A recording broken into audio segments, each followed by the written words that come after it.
Meus amigos, eu sou o André Basso, estou aqui de volta e eu trago para vocês uma página importante do professor Huberto Roden, do seu livro O Drama Milenar do Cristo e do Anticristo, da Fundação Alvorada. O título: A Grandiosa Sapiência Cósmica do Cristo, a partir da página 77.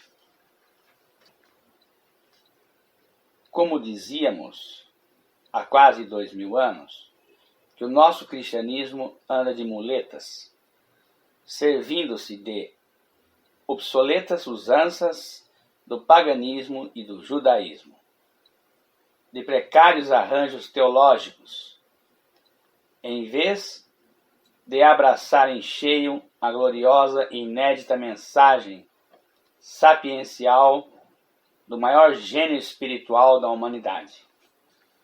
As nossas teologias vazaram o conteúdo divino do Evangelho do Cristo em moldes humanos impuros, e esses recipientes contaminaram o espírito puríssimo da mensagem do Cristo.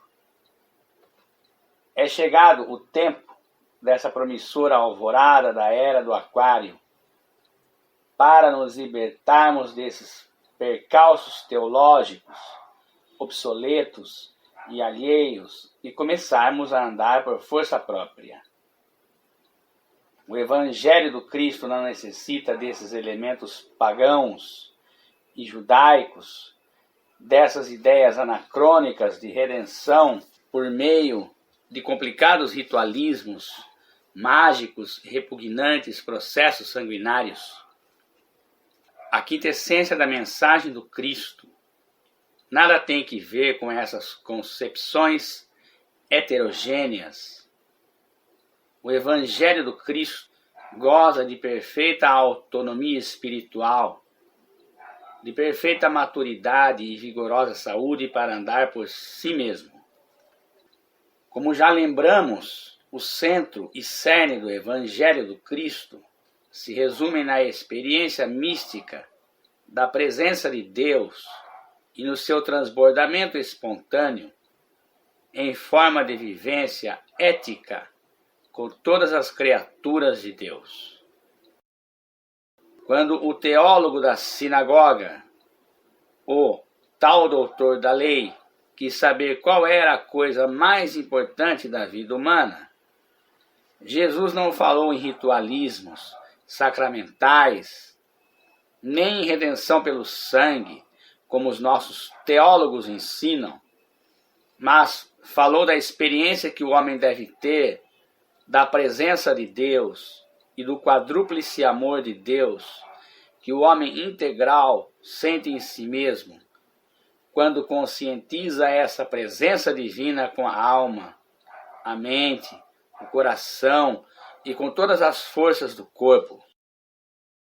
O Nazareno descreve o homem integral, significativamente, como alma, mente, coração e forças corporais. Se ele tivesse exigido apenas que o homem amasse a Deus com a alma, nós o teríamos achado natural. Mas o fato é que ele exige do homem que ame a Deus também com a mente, com o coração e até com todas as forças vitais do corpo. Exige que o reino de Deus se manifeste no homem total, que o eu divino da alma atue como um fermento que leveda as 3 medidas de farinha do ego humano, mental, emocional e corporal. Logo, o Nazareno supõe possível essa total permeação do ego mental, emocional, corporal, pelo fator divino do eu espiritual. Se o homem não conseguir essa total permeação de toda a sua natureza, pela experiência mística do Espírito de Deus, não cumpre o primeiro e o maior de todos os mandamentos. Essa total penetração do ego humano pelo eu divino supõe que as 3 medidas de farinha do ego mental, emocional, corporal permitam e preparem essa invasão e pervasão, que o ego humano se deixe voluntariamente invadir e pervadir pelo poder do Espírito Divino do Eu. Esse quadrúplice amor a Deus poderia ser representado por 2 linhas cruzadas, vertical, horizontal. Tendo na vertical, alma, corpo, e na horizontal, coração e mente. Designando, por assim dizer, os 4 pontos cardeais da natureza humana. Que é isto, se não autoconhecimento e autorrealização? Em linguagem de filosofia e psicologia modernas,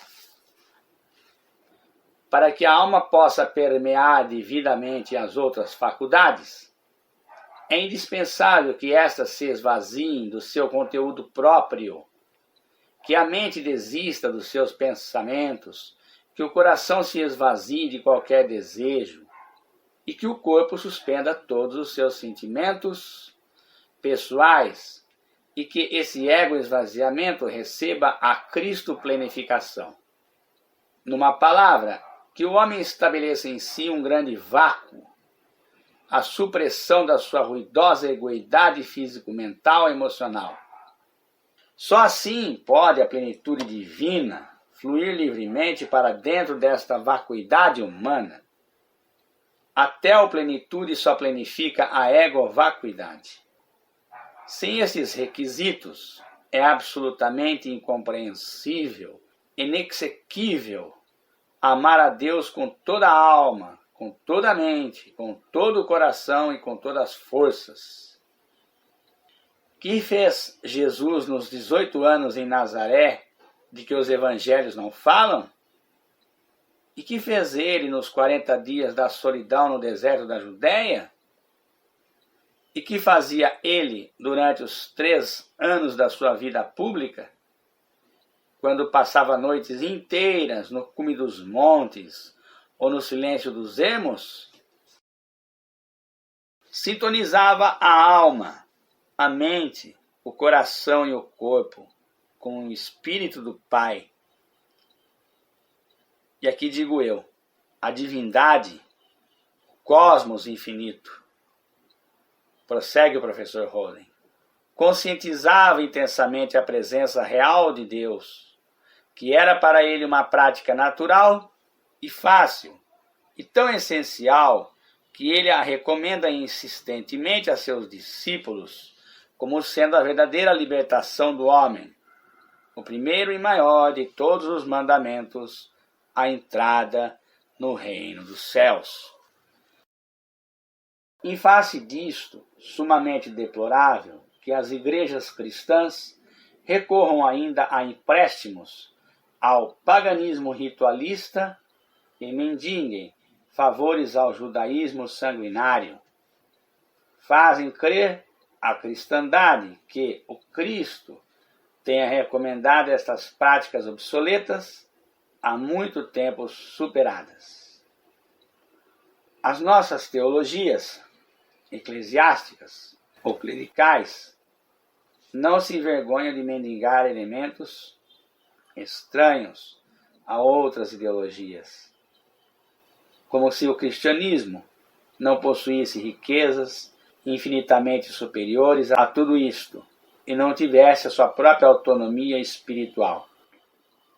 O autoconhecimento pela mística divina e a autorrealização pela ética humana, em que consistem toda a lei e os profetas. Não se sabe realmente o que mais estranhar, se a ignorância de nossos chefes espirituais, se a leviandade com que impingem a seus adeptos, arcaíssimos, heterogêneos, como se fossem o verdadeiro patrimônio espiritual do Cristo. Quando terá o nosso cristianismo a hombridade de aceitar as palavras do Nazareno, aspas, não chameis a ninguém sobre a face da terra, vosso Pai, vosso guia, vosso mestre, porque um só é vosso Pai, vosso guia, vosso mestre, o Cristo. Pois bem, o que o professor Roden quer dizer aqui, para não se apregoar o espírito de sectarismo, a crítica à religião alguma, que ele cita aqui o judaísmo.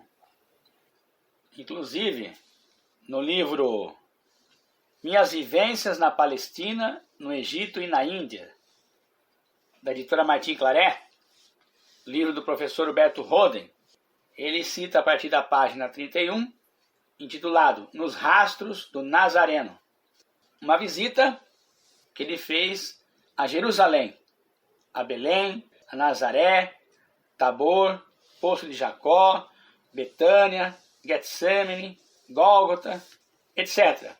Roden esteve lá, inclusive tem muitos colegas e amigos na religião judaica. Prosseguindo aqui no raciocínio. A cristandade interna é um modo de ser. Judeus e não judeus, católicos, protestantes, seja qual for a nomenclatura religiosa, denominacional, não importa. O que importa é essa vivência do reto agir. É isso que o Cristo veio ensinar. É o novo mandamento de Jesus. Está lá no Evangelho segundo João, capítulo 13, versículos 34 e 35. Realmente, houve essa influência do judaísmo, do romanismo, dentro do cristianismo. Cristianismo na linguagem popular, né? Que na verdade o cristianismo não é uma religião, nunca poderá ser. É um modo de ser, é um modo de reto agir, como diz o Roden. É o autoconhecimento de nós próprios. Podemos nos compreender na totalidade, integral, aquilo que nós representamos como corpo e espírito. E para aqueles que estão no mundo espiritual, espírito. Pouco se difere isto, porque nós somos espíritos na carne ou no mundo espiritual. Muitos dizem, vai ser bom quando eu viver em espírito. Lá no mundo espiritual, aí sim eu serei bom. Lá sim que é melhor, aqui é o pior. Não podemos nos esquecer que a Terra está praticamente fixada no cosmos, e que nós estamos presos à lei da gravidade. Nós já estamos no chamado céu, no sentido literal da palavra. Não aquele céu de descanso, paraíso, de não fazer nada, de estar totalmente imune ao sofrimento, como muitos estão esperando após adventos cataclísticos, armagedônicos. Mas não, nós já vivemos no céu, no sentido literal, astral. Quando Roden cita aqui o judaísmo, contagiando o cristianismo, é um fato natural que se deu porque muitos que estavam no judaísmo passaram a seguir os ensinos de Jesus. Então houve essa mescla. Assim se ocorreu com os demais povos que se infiltraram dentro do chamado cristianismo humano, vamos dizer assim, né? Literal, bíblico, teológico, mas sim como um modo de ser. Primeiramente teremos que entender o que é o Cristo, mas o Cristo na sua essência cósmica, que é a divindade para o planeta Terra. O divino Logos, como está no Evangelho segundo João. No princípio era o Verbo estava com Deus, e o Verbo era Deus. Então o Cristo é uma espécie de Deus para o planeta Terra. Ele não é a divindade total que dirige o cosmos. Ele é o próprio Cristo do planeta, o dirigente do planeta. Como lhe disseram no Evangelho, antes que o mundo fosse feito, eu já existia. Antes de existir Abraão, eu já existira. Então o mundo foi criado pelo Cristo. Então, observa-se que o cristianismo é um modo de agir, o reto agir. E aí nós temos que observar o ponto central das palavras do Mestre, que está no Evangelho, o Sermão da Montanha, completo. Lá ele vai ensinar, como mestre que é, o reto agir. Mas também lhe disse que não poderia ficar muito tempo conosco e que estaria conosco todos os dias, até o fim dos tempos da maldade. Não o fim do mundo, que o mundo não tem fim. Mas prometera enviar o Paráclito, o Espírito da Verdade, que não viria somente no meio religioso, mas se manifestaria em todos os ramos do saber. E aí Jesus manda à Terra os seus missionários, em diversos setores da humanidade, a desenvolver o reto agir. É óbvio que existem exageros por parte desses missionários, que estão na carne, mas existe a essência, a alma daquilo que eles trouxeram, que é eterno, que é verdadeiro, que é real. Daí São Paulo dissera, muito bem inspirado, lê de tudo, vê de tudo, retém o que é verdadeiro e lança fora o que não é bom. Por isso nós vemos nesse livrinho, o professor Roden citar a influência do judaísmo e de outras formas de pensar sobre a ideia do Cristo, fazendo assim uma mescla de conhecimento, deturpado, obviamente. Mas não faz aqui o professor Roden, de forma alguma, uma crítica à religião judaica, e nem ao catolicismo, e nem ao protestantismo, de forma alguma, porque respeitar essas formas de pensar, conhecedor que era dessas formas de pensar como degraus na escala gradativa e evolutiva do ser. A cristicidade interna é um modo de ser. Judeus e não judeus, católicos, protestantes, seja qual for a nomenclatura religiosa, denominacional, não importa. O que importa é essa vivência do reto agir. É isso que o Cristo veio ensinar. E sobre o autoconhecimento, fazendo uma ligação aqui com esse assunto, o professor Roden trouxe no seu livro O Drama Milenar do Cristo e do Anticristo, eu trago um trechinho do livro O Caminho da Vida, de Jiddu Krishnamurti, sobre o autoconhecimento. Aspas. Autoconhecimento não é uma coisa adquirida nos livros, nem tampouco é o resultado de penosos exercícios e disciplinas longamente praticados. Ele é, antes, uma percepção, momento por momento, de todos os pensamentos e sentimentos que surgem na vida de relação. A vida de relação não está num nível ideológico e abstrato. Ela é uma realidade. Nossa relação com a propriedade, com as pessoas e com as ideias. Relação implica existência. E visto que coisa nenhuma pode viver no isolamento, ser é estar em relação. Nosso conflito está na vida de relação, em todos os níveis, de toda a nossa existência. E o compreender esse estado de relação, por maneira profunda e ampla, é o único problema real de cada um de nós. Esse problema não pode ser adiado, nem evitado. Evitá-lo é, tão somente, criar mais conflitos e mais sofrimentos. Ou furtar-nos a ele traz como resultado unicamente a privação de pensamento, que logo é explorada pelos astutos e ambiciosos. É claro que a busca pelo conhecimento espiritual, filosófico, adquirido em livros, ele acaba sendo importante. Acaba sendo como que setas no caminho, diz o professor Roden.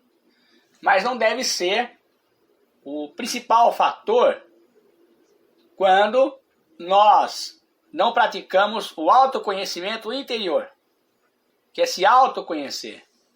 Aí entra o pensamento de Sócrates, conheça-te a ti mesmo, filósofo grego.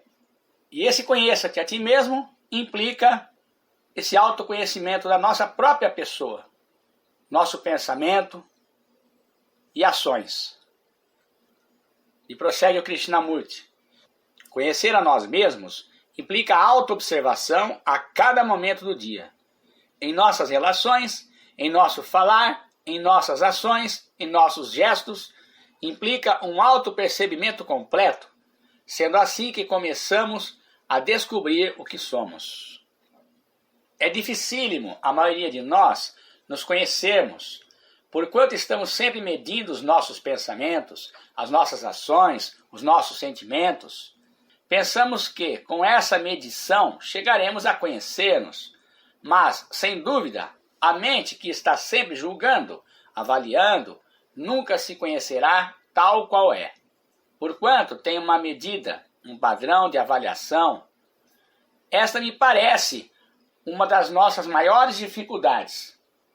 Ou não podemos observar nossos sentimentos, nossos pensamentos, sem avaliação, sem aprovar ou condenar. Para a maioria de nós, o julgar, o comparar, o aprovar, o condenar, constitui a própria essência de nossa existência. Eis porque somos incapazes de penetrar as últimas profundezas de nossos pensamentos e sentimentos, conscientes e inconscientes. Parece-me, pois, de primordial importância o compreendermos a nós mesmos. O autoconhecimento é o começo da sabedoria.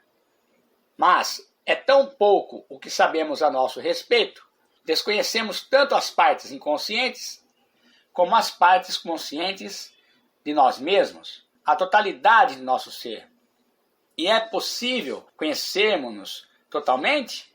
Por certo, se uma pessoa é incapaz de compreender a si mesma, a totalidade do seu ser, toda a sua busca será sem significado. A busca se torna, então, uma contradição, um desejo contra outro desejo.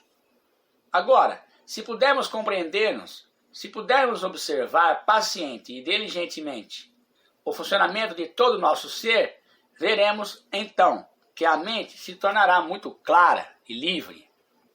Bem, essas foram as palavras do Krishnamurti. Eu deixo aqui minhas palavras e um abraço a todos.